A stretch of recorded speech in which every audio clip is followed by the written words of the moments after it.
Yo, c'est Alto-san. Bon, vous le savez d'habitude, vacances d'été, on se repose, on fait pas de vidéos, on se prépare pour la rentrée, pour charbonner, etc., etc. Si vous avez vu la miniature, le titre, vous avez dû comprendre qu'il y avait un cas de force majeure qui m'a obligé de reprendre le micro, de reparler, parce que cas de force majeure, voilà, il s'est passé un truc, une dinguerie qui a fait que j'étais obligé de, comme d'habitude, ça arrive de temps en temps sur la chaîne, j'ai besoin d'un défouloir de déverser ma haine, et ben voilà, c'est reparti pour un tour, comme on dit, hein. Voilà, je suis parti voir le film One Piece Red. Les gens qui connaissent la chaîne, qui me connaissent, vous le savez directement à mon ton de voix. Vous savez que ça va insulter des scénaristes. Vous savez que ça va rafaler des pères de famille lors de cette vidéo. Vous le savez déjà d'avance. Vous le sentez. On va pas parler chinois très longtemps. J'ai assisté au pire film One Piece que j'ai vu de ma life. Voilà, c'est très simple. La tête de Wam, même le film en 3D One Piece, était meilleur que celui-là. Voilà, on va parler d'un français très clair, très net et très précis. Et je vais vous expliquer pourquoi par la suite. Donc, pour commencer, il va y avoir des spoils.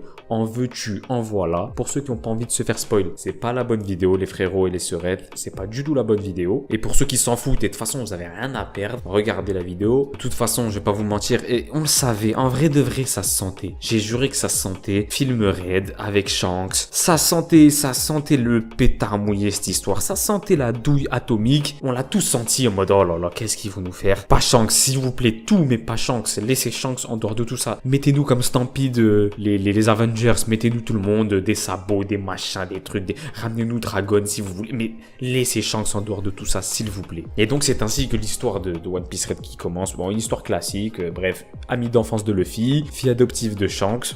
Ok, jusqu'à là c'est carré. Elle déteste les pirates et surtout Shanks en particulier parce qu'il a abandonné sur une île. Ok, d'accord. Et elle a compris que les pirates, il y en avait, c'était des gentils et d'autres c'était des fumiers, c'est normal. Comme dans tout, la marine, il y en a, c'est des gentils et d'autres, c'est des méchants, voilà. Bon, et du coup, elle a commencé à être du côté de, j'aime pas les pirates en fait, je déteste les pirates. Shanks, c'est la plus grosse enflure qui existe dans la planète Terre, dans la planète One Piece. Il m'a abandonné à mon sort, il a massacré le village où j'étais, la légende du village de la musique, là, je sais pas quoi.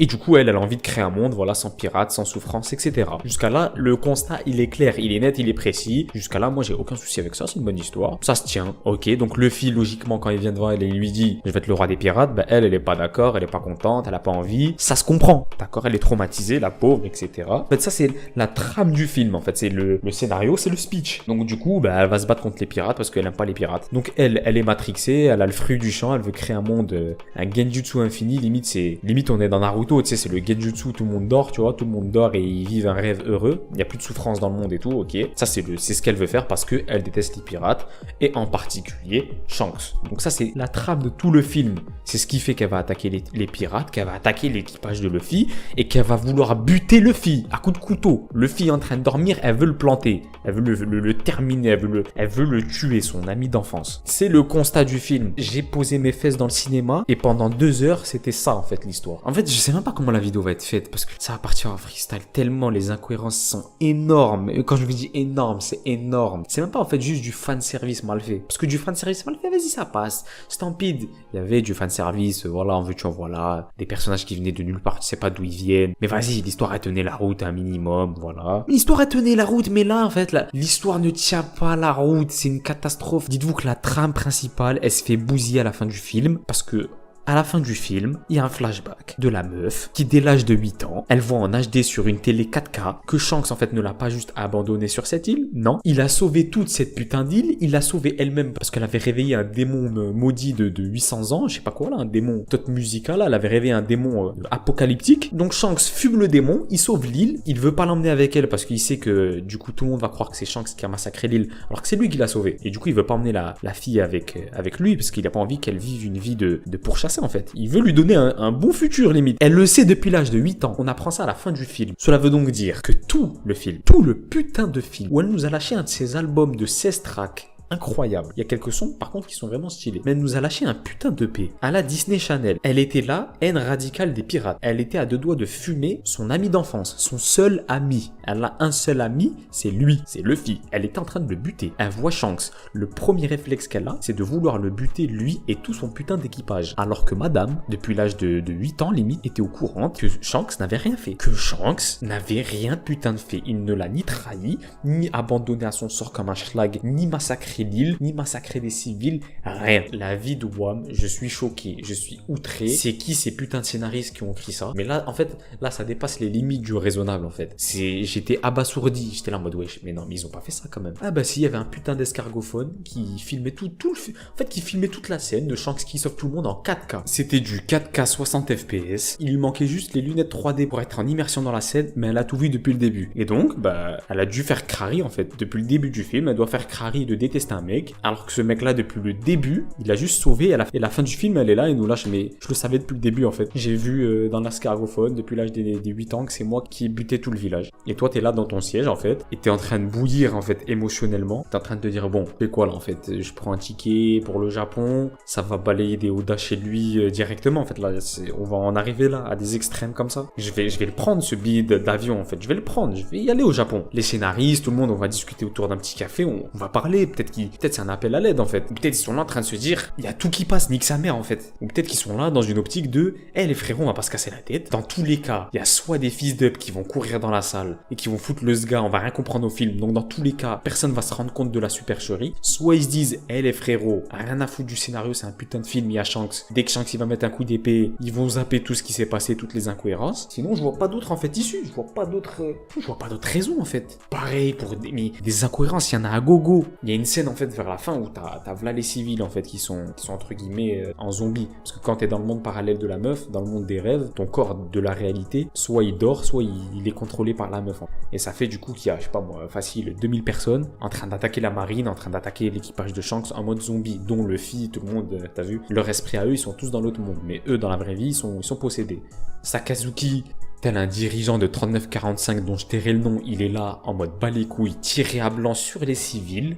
Je veux rien savoir, vous me fumez cette meuf, s'il y a un civil qui se met sur votre chemin, vous le butez. Et la marine s'exécute, il commence à tirer à balles réelles sur les civils, en mode rien à foutre, Fujitora il est là, il fait bien l'aveugle, mais là c'est vraiment le même de l'aveugle, il fait crari, il a rien vu, ça tire sur des civils, en veux-tu en voilà, à coups de pistolet, c'était Jean Moulin face au mur, exécution sur exécution, et juste après, quelques scènes d'après, t'as Shanks en fait qui se réveille, qui fait bon, ok bon, vous voulez vous taper, on va se taper en fait. Celui qui veut se taper, qui vient, il dit ça face à Kizaru et Fujitora, et là, Kizaru nous lâche quoi? Ouais non les frérots, on va pas trop se taper là maintenant en fait, il y a trop de civils, on va faire trop de blessés. Il y a 2 minutes, ça rafalait des civils à coups de 9 mm, et là bizarrement quand Shanks il demande, les civils on peut pas les blesser. C'est que des trucs comme ça, j'ai juré c'est que des trucs comme ça. Et ça c'est vraiment au niveau des incohérences. Plein de trucs en fait qui m'ont pas plu dans ce film, c'est quoi? C'est le fait que c'est pauvre en fait. Vraiment, ce film-là me donne l'impression d'avoir vu un OAV limite. C'est un OAV. Il peut être considéré comme un OAV tellement c'est les mêmes décors, ça change pas. C'est le film à quoi? Il a 4-5 décors en vrai de vrai. Quoi, l'intérieur du château, la scène principale où il y a le concert, la scène où il se replie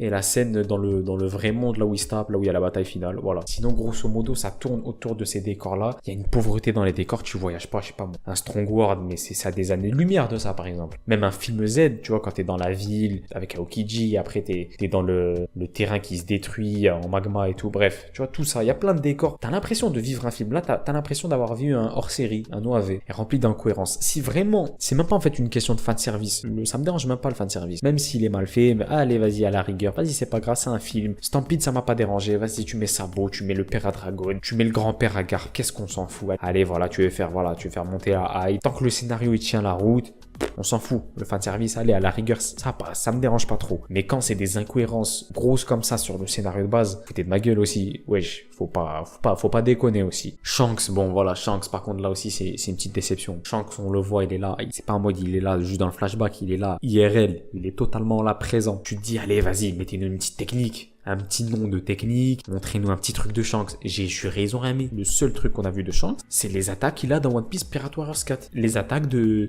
son épée avec une aura rouge. C'est tout. Plus le classique Haki des rois. Sinon, à part des petits coups de lame, rien. Rien du tout. Ils ont fait les pinces à la mort. Du coup, voilà, mais en vrai, c'est honteux. C'est vraiment honteux ce qui se passe. Il y a des limites. Faut pas franchir la limite de je vous crache dessus. T'as vu? Les mecs, ils se déplacent, ils veulent regarder le film. Ils ont envie de kiffer leur vie. Wesh. Mais là, le scénariste, là, il se fout de notre gueule. Mais c'est un prank organisé. Il prépare déjà sa vidéo YouTube. Je prank Ishiro Oda et le staff de One Piece. C'est pas possible. Là, il prépare son vlog, là, le scénariste. Comment faire un scénario dans les toilettes en 2 minutes et que ça passe dans un film planétaire? Son vlog, il sort dans 2 semaines. Non mais voilà, en tout cas, je suis dépité. J'aime pas faire des vidéos comme ça. À chaque fois, j'aime pas faire des vidéos comme ça. Je suis obligé de les faire, mais j'aime pas faire des vidéos comme ça. Comme celle de Promise Neverland. Je suis là, j'ouvre mon micro, je rafale des pères de famille H24. Mais obligé, en fait, obligé de le faire ça. Vous pouvez pas me dire que vous avez kiffé ce film-là, c'est pas possible. Je sais pas qui peut dire que j'ai kiffé le film. On te sert de incohérence sur un plat, et là tu fais super, super incroyable en fait. Donc la héroïne, depuis le début, elle savait toute l'histoire, mais elle a fait crarer de buter son meilleur pote et son père adoptif. Elle a failli arracher 70% de la population mondiale. Elle les a tous mis dans un genjutsu. 70% de la population de One Piece était sous son genjutsu à cette folie. 70% pour un truc qu'elle savait depuis le début de l'histoire. Comment tu peux pas péter un plomb? Comment il y a des gens qui peuvent ressortir de ce film et dire franchement voilà j'ai kiffé. Machallah, le film il est propre en vrai de vrai, j'ai bien aimé l'histoire. Mais wesh, on va arrêter de faire des bandeurs de Shanks ou de je sais pas quoi. Oui, d'accord, il y a Shanks, mais wesh, oubliez pas que l'histoire des 2 heures, là, la majorité des 2 heures, elle est sur une histoire qui repose sur un foutage de gueule. Je suis désolé de le dire, c'est comme ça. C'est même pas en mode d'une opinion, c'est un fait, c'est net, c'est précis, on voit la scène, elle est devant son écran, elle est sur Cartoon Network, elle est sur Netflix, et elle regarde la scène en rediffusée, et c'était bien avant même qu'elle ait l'idée de faire ce plan machiavélique. Du coup, il n'y a pas d'alibi, elle a aucun alibi. Elle a failli massacrer 70% de la population de One Piece pour des bêtises. Donc voilà, vas-y, je vais m'arrêter là parce que sinon de toute façon, j'ai même pas la force de vous dire, j'ai même pas la force de parler. Je suis dépité. Je suis dépité. C'est le mot dépité. C'est la catastrophada. Ça sentait le pétard mouillé. Et c'était clairement, oui, c'était réel. Ça sentait le pétard mouillé. Donc voilà, pour ce qui est de ce film-là, à oublier très vite. Machallah, il y a 2-3 musiques qui sont stylées. Mais sinon, à part ça, ben, on va dormir. On va essayer d'oublier ça le plus vite possible. Hein, je vais pas vous mentir. Croyez pas ceux qui vous disent le film il est incroyable. Je sais pas. Croyez pas ça. Soit ils étaient dans la salle des mecs qui se mettent à walper, qui jettent des pop-corn et qui se mettent devant l'écran, soit ils ont dormi le 3/4 du film, mais c'est pas possible autrement. Respecter les gens, je sais pas, respecter l'intelligence des gens, un minimum. On peut pas dire des choses pareilles. En tout cas, voilà, moi je vais m'arrêter là. J'ai même pas envie de vous dire partager la vidéo. C'est impartageable des vidéos comme ça. On se pète à la rentrée normalement, les frérots et les sœurettes. Va être plus fort que jamais. D'ici là, vous inquiétez pas, j'aurai oublié ce film. On partira sur de bonnes bases. Passez de bonnes vacances. Pour ceux qui n'ont pas encore vu le film, vous pressez vraiment pas. C'est pas obligatoire en fait de vous infliger ça, vraiment. Et sinon, voilà, moi je vous dis à plus pour de prochaines vidéos. On s'attrape à la rentrée. C'est Alto San. Ciao.